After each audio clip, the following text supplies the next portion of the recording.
So if you had a time machine, would you go back and talk to Tiger Woods before his first victory on the PGA Tour, especially his first major win on the PGA Tour, and see if you could tap into understanding what his process of improvement was in both his physical game but also his mental game, and that thing that allowed him to tip over into the dominance that he ultimately realized in the late 90s and early 2000s. I know I would. And this conversation with Tom Hess and AJ Johnson is hopefully one of those types of conversations. Welcome to 10 Pin Life podcast number 7 with Tom Hess and AJ Johnson. Before we get going, I do want to let you guys know that this episode is actually sponsored by the 10 Pin Toolkit. 10 Pin Toolkit is a collection of tools to help you understand and advance your game. One of my favorite parts is the angles and targeting tool, where it actually shows you where you have to lay the ball down, get it over the arrows, and get it where you want at your breakpoint, and it's all modifiable front to back, so you can create shapes before you actually get out onto the lanes. And the even cooler part about it is, if you're a premium subscriber, which definitely check that out, is you can do that overlaid over oil patterns that, like they've got all the Kegel patterns and stuff in there, and you can actually see if you throw that line where it's going to end up within the general overlay of the pattern itself. There's a whole bunch of other stuff that I could get into with the 10-pin toolkit, but I would just recommend going and downloading it. I have a link in the description below for you to check it out. There's a bunch of free tools that are on there if you don't want to have the premium subscription, but also I would definitely recommend checking out some of the other more advanced tools that they have access to. So again, link in the description below if you want to check it out. So a little preview before we get into the conversation with Tom and AJ. First off, they are tour roommates. So one of the more unique parts about being a PBA tour bowler is it's very uncommon for them to travel alone. So Brad and Kyle obviously are some of the most renowned ones, where you know that they travel together, they room together when they're out on tour, and actually found out kind of by accident when I was reaching out to Tom that him and AJ were both tour roommates. So figured why not have them both on at the same time. And then interesting part about it is they're both in very different stages of their career. Tom won the Masters in 2010 and kind of just was on tour for quite a bit of time. But then this last year on the PBA 50 Tour, he was Rookie of the Year and Player of the Year, having won multiple majors in one season. He absolutely ran over Hall of Famers left and right. And on the other side, you have AJ Johnson, who made his debut at the Masters as well, but ended up taking second at Ashwaubenon Bowling Alley here in Wisconsin, and has had a lot of pressure put on him since that debut, because he hasn't won a national tour title yet. And it's very obvious that he has so much talent that it's like, why haven't you come over the edge yet? And so this conversation is really cool because Tom talks a lot about his process and what he's looking forward to this season from a different stage of his career. And AJ was super generous in giving us a lot of insight into how his mental game has evolved over the last now 6 years on tour, and how he's going to translate that. And the best part about this whole thing is this podcast was recorded on practice day before the PBA Players Midwest Region Qualifier. And he ended up leading after the first squad, leading after the third squad, ended up second going into the step ladder, which is this weekend. And it really showed how much this process works for him. So pay close attention to what he says, especially if you're struggling with your mental game, because I obviously is working for him. And if you have an intense fire of competitiveness, I think that it's a really cool way of considering how to use that energy. So I really hope you guys like it. 10 Pin Life podcast number 7 with AJ Johnson and Tom Hess.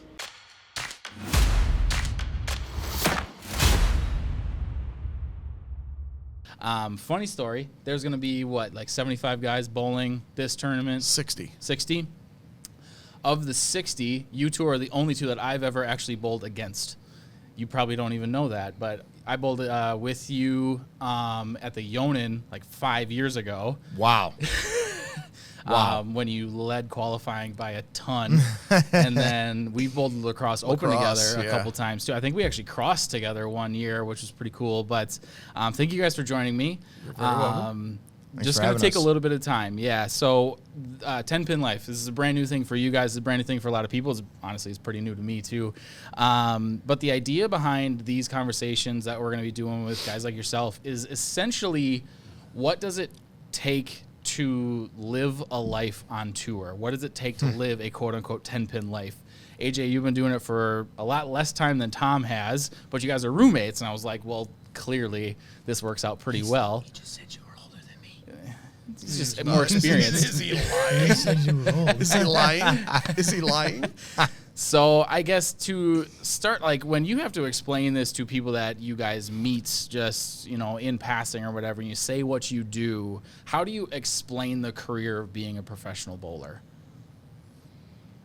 Well, I think when you tell people that you're a professional bowler, most of them pretty much know what you mean. You know what I mean? It's just like golf. It's an individual sport that requires a lot of travel and a lot of dedication and time away from family. And, to be honest, it can be a lonely profession if if for a couple of weeks you don't have a roommate. You're kind of by yourself when you're not in the center. It's always nicer to have a roommate, somebody to room with, to break up that monotony. And you try to find cool things. Last night we went to a Bucks game. Oh, you nice. know what I mean? When you have a night off, you try to find something to do to break up the bowling. And you know what I mean? It can be a great life, and it can be a not so great life, depending upon how your ball's rolling that week. Yeah, for sure. What about for you, AJ? You came in at a very different time than Tom did. What's it kind of been like for the last now 6 years, if I remember right? Yeah. So, a lot of similarities. We have. It obviously makes it better when you have guys to room with and guys to that you're friends with, and when we're not bowling, get away from the center and go do things. When the weather gets nice, there's a lot of us that like to go and play golf. We bring the sticks anywhere and any way we can. So get a few rounds in when we travel. And it, like you said, it can be really good or it can be really bad. It all depends, and it also depends on how you make it as well. Okay. So, like Tom hit on the fact that, when you tell people that you're a professional bowler, there's a lot of times where I've gotten people that look at me with like I have 3 heads. They're like, you can do that? Yeah. And to me, it kind of like, it really frustrates me when that happens, because I take a lot of pride in what we do, and I take, because of the hours and the time and the dedication that I've put into this to make it a career, it frustrates me. So that's why, a lot of us have done a lot of things to make sure that people know that we are athletes and we're professional athletes, and we do all the right things and do the things necessary to do so. Yeah. But yeah, no, I've done it a little shorter time than Tom, but I've seen a lot. I've seen almost all the sides of it. It's different now than what it was back in the day. Back in the day, they had 35 weeks that they were bowling every year. Now our schedules are very sporadic, so we have to be able to stay on top at all times throughout the year. And be able to be pulled in different directions throughout the year, whether that's going overseas, whether that's, going to somewhere for, one event and back home right after. So the time away from family and me having a niece and a nephew that I treat, like my own kids, it does get tough. Yeah. But they understand, and my family understands. They love what I do. And I've gotten to do some pretty cool things, and if it wasn't for bowling, I don't think I would have gotten to do it. For sure. In terms of preparation, right? Like, let's legitimize what this is as a sport, because at the NFL has Hard Knocks is a good example. Like, it's very easy to see what it takes for an NFL player to at least get close to being in a starting lineup in the NFL, right? Because there's been so much time and attention paid to just the amount of work, both physically, mentally, all that they have to do. And as a bowler myself, who's not nearly at the level that you guys are, I know, at least to a simple degree, how big that hill is to go from, like, even from college into the pros, right? Sure. That it's so tall. And I would also argue pretty steep, right? Because there's like good amateur, and then it's like a big spike up to professional. What, in your guys' minds or opinions, like, is the difference maker from a preparation perspective to take you from one level to another? Well, I would say, the hardest thing about the tour is there's only one place to practice it, and that is on tour. Yeah. You can go bowl all the weekend tournaments that you want to bowl around your local area. You're not going to see the lanes transition as fast as they transition on tour. We even have in Iowa, we have the 11th frame. We have the Ebonite Classics, that used to be the Fusion Realtors, where you get, last weekend there was 177 players. Out of that 177, maybe 10, 15 are even close to being tournament caliber. Yeah. There might be more than that, but when you come out to a field like this weekend won't be so bad because, we're split up over 5 regions. Yep. But when you put us all in one area, when you put all those high rev rate guys, the lanes transition so fast. Yeah. And, it really is a learning curve. You know what I mean? There's some very talented bowlers that it takes a couple of years to get this environment. And, to be honest with you, today it's even harder because you can't get directly into the tournaments. You've got to win your spot, through a PTQ to even get into the events, unless you're a PBA champion or in the top 50 in points last year. So the difference, is it really is. But you would say that huge. It's more upstairs, like even your eyes, like teaching yourself how to see the lane really and seeing it accurately. All of it, yes. Sure. What about you, AJ? You bowled 4 years at McKendree, if I remember correctly. Yep. Did you guys win an IS, or you guys won a team title, didn't you? We finished second. My sophomore year, and they won their first team title the year right after I graduated. Okay, yep. And then when you were still in college was when you made the Masters show. Correct. If I remember. So correct. Obviously, that week worked out for you. You'd probably bowled a decent amount of Deshwabanon in your lifetime, too, being relatively close, which I'm sure was a nice benefit there. But the talk about the difference between those two things, because it seems like, from an outsider's perspective, that to even have a shot at being on tour today, you have to have bowled somewhere in college.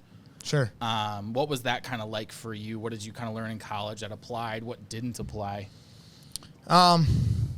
Yeah, there's obviously a few outliers. There's some guys that are bowling out here that have had a lot of success that haven't bowled in college. EJ's one of them. Simo's one of them. Just two that I can quickly think of off the top of my head. Those are the two that I thought of. Yeah. So yeah, you can, but it seems like a lot of the good players, the great players, the Hall of Famers and everyone, they all went to college somewhere and bowled. And that was actually where I started to get really good. Okay. I did some cool things in high school. Don't get me wrong. Got a couple of records that are still holding up strong. But college was when I really got good. I got the working on tougher patterns. I got real coaching, other than just from my dad. My dad was my only coach until I went to college. And you hear that, Sean? You're not a real coach. Sean. Oh, your dad. Sorry. He's just dad. He's just dad. He's the reason why I started bowling. But when I got to college was when things started to really take a turn. Yeah. I really dedicated myself to every aspect of it, and that's things on the lanes and it's things off the lanes. And there's a big learning curve, going into college that there's a lot of good high school bowlers that come to college and they're like, whoa, what is this? Why is everybody just as good as me, if not better? Yeah. And then when I got on tour, there was also another big learning curve. Just how the ball sees the lane, how it needs to see the lane in order to, like Tom said, stay with the transition of these guys. It's a lot different. I was in college. I was one of the guys that was further left than everybody. I could throw it as hard as I want to the right, and it would always hook back. And out here, everybody does that. And learning how to follow certain guys and how to see the transition and all of that, it took me a little while. You know, I've been on tour for 6 years, and I've got a bunch of seconds. I haven't won a national title yet, but I've done some pretty cool things that I have matured, and I have seen a great deal of stuff on the lanes that I've gotten a better picture of what needs to happen. Do you guys walk into this season with hopes, expectations of yourself, or is it just we're going to put the shoes on every week, you know, keep preparing, keep practicing, and kind of let the cards fall as they may? Like, how do you guys stay motivated? I think this is going to be two very, very different answers with the age groups you have. Yeah. I was pretty much done bowling the regular tour. Yeah.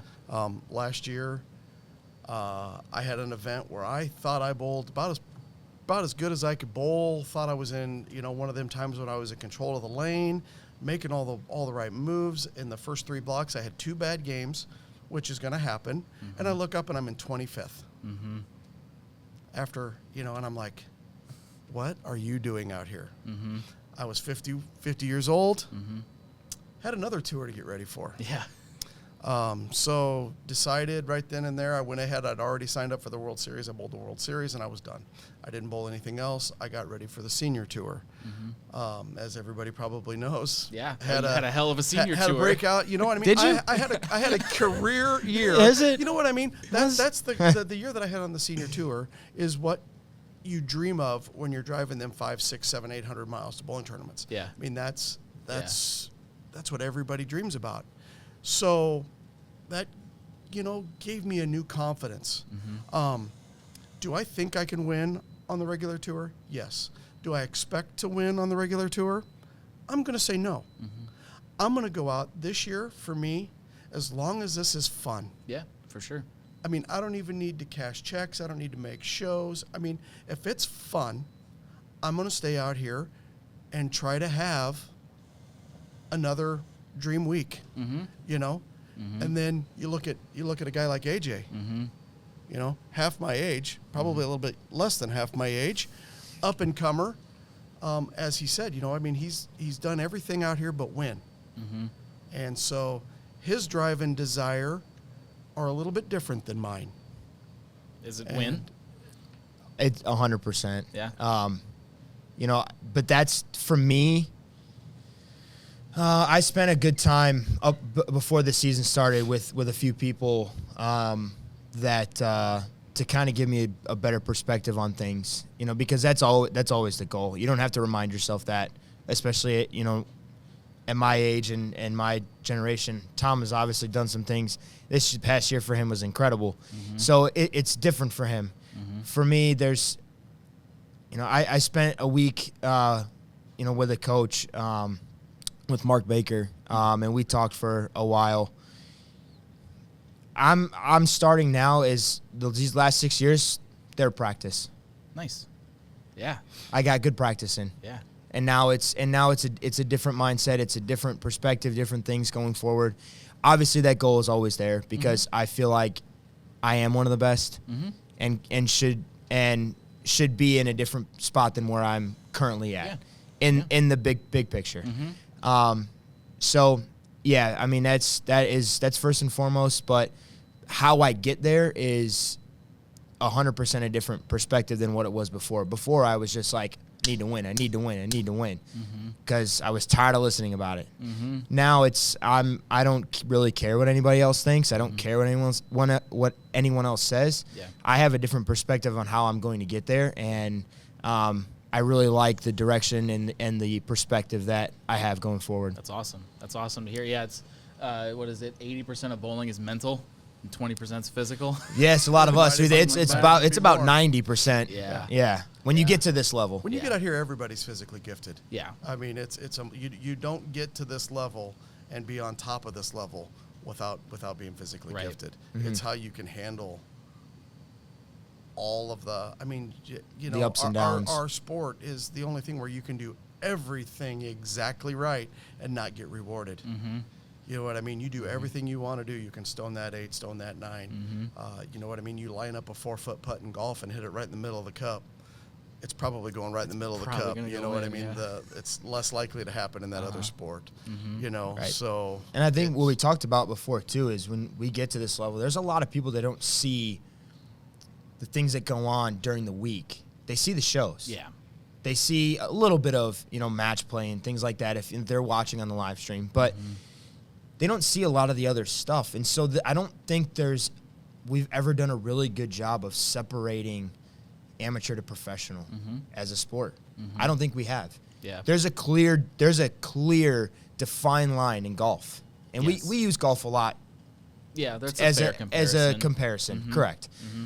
So I just don't think we have that. Like, because nobody really understands all the stuff that we, what we go through, what we bowl on, they don't see a lot of that. And then you take in the other part of it that there not many people think that we're truly athletes, which is the complete opposite. For what it's worth, that's exactly why I'm here, is to show people that. Like, I've never bowled a Pro Tour event. I doubt I ever will, because I'm 30. I'm not good enough. I'll never be good enough at this point. I also can't bowl with my thumb, so there's that. But that's why I'm here, is you're absolutely right. Like, to show, and that's the other thing, too, is bowling has been classified between recreational and sport forever. There's a lot more categories of bowlers now. Yeah. You just absolutely. And I'd like to touch a little bit on what AJ said about being athletes. Yeah, for sure. I mean, people look at me, I'm a bigger guy. You know what, could I go out and run a marathon? No. Could I go out there and bowl 24 games today and compete with everybody else? Absolutely I can. You know what I mean? Just because I'm not slender, or, you know what I mean? AJ's a workout fiend. Great looking kid and all this, you know what I mean? Supermodel here, and you got grandpa sitting over here. But that doesn't mean that I'm not an athlete to this. Right. You know what I mean? Right.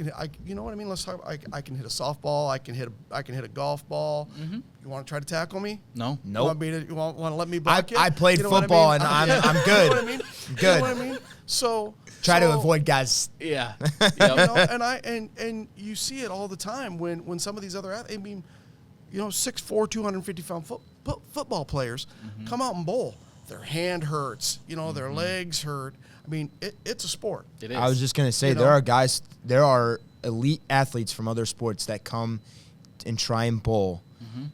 Now, there are certain outliers, Mookie being one of Mookie's them. the outlier. He also won a state title in high school. Yeah. So, yeah. but He's there a are bowler and a baseball exactly. player. Yep. There are elite athletes from other sports that they look like they've never played a sport in their life when they come and bowl.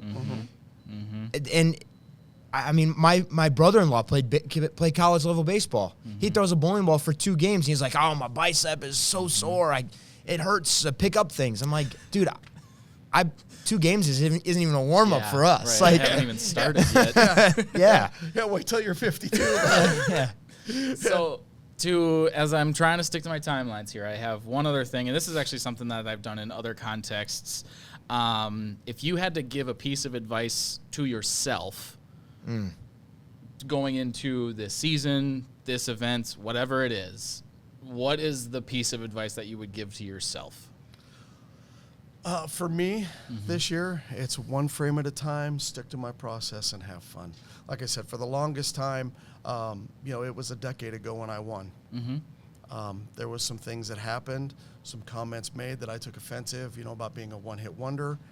I tried so hard to prove to people that I wasn't a one-hit wonder.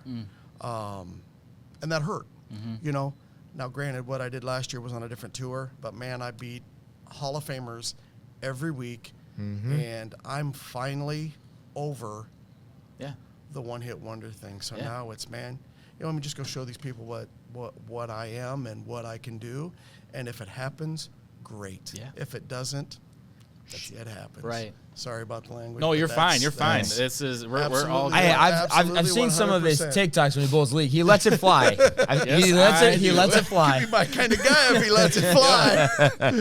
But so that's it for me, man. You know what I mean? Just relax, have fun. One shot at a time. Stick to your process. If I stick to my process, even though it was a different tour, if I stick to the process that I had on the senior tour, will I win? Who knows? Will I be competitive? Yeah. Absolutely. That's awesome. What about for you, AJ? What's the one piece of advice you'd give yourself? I think two of the biggest things is just have patience. Mm-hmm. You know, it's easy to say because, you know, I've had patience I've tried to have patience for the last however many years. But, you know, with all the things that I've talked through and I've worked on and had conversations about with the right people, is just to continue to have patience. You know, Tom talks about the process. You know, everybody has their own process. And I don't think as bowlers we really clarify what that is. And I think it's because we all have our own thing. Mm-hmm. You know, we have our own things that make us tick, that make us do what we do, to get us ready while we're bowling, to help us when we're not bowling and all that stuff. So, yeah, we all have that. But the patience thing and to always be mindful of the quiet confidence. Yeah. Yeah. And awesome. and I think that's been a big thing for me. That was a big thing that we talked about over the last couple of weeks. Mm-hmm. And I'm just excited for this year and the direction of everything that it's going. So I'm excited too. I think it's gonna be a great year. Fans back. Oh yeah, it's gonna be awesome. Can't wait. It's gonna be awesome. I think this kid's gonna have a good year. I think so too. We were at a regional. Oh gosh, it's been 2 months ago now, and he finished 4th, and he was so mad. God, I should have won. I'm like, AJ, you can't win every time. Yeah. You know what I mean? This kid puts so much pressure on himself to win that I think once he relaxes and gets there. I mean, obviously he's been there. He's bowled. How many have you bowled for? Four titles? Titles? I bowled for about 6 titles now. So he's like at 6 seconds. Yeah. Mm-hmm. And I think once he finally gets over that hump, he's going to take off. Look out, and right? That's what I'm thinking. I'm looking forward. Once that seal breaks. I'm looking forward to that to happen. Yeah, me too. Well, I will let you guys go get to lunch. Thank you very much for hanging out, and I hope to do more interviews with you the rest of the week because I'm going to be talking to people as they score out of their eyes. So it's going to be great. But yeah, that's going to be it for this one, guys. Thank you very much. Yeah. Thanks for having us, Ben. Thank you.